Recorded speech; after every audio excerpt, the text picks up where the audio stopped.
Perfecto, muchísimas gracias. Buenas noches.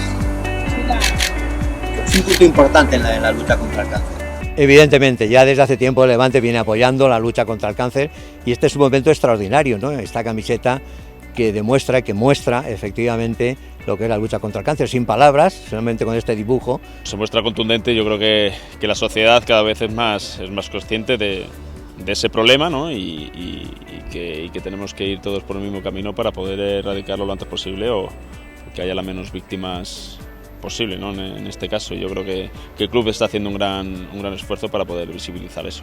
Efectivamente hay un mensaje de esperanza, se está avanzando mucho en la lucha contra el cáncer, en los últimos 20 años muchísimo.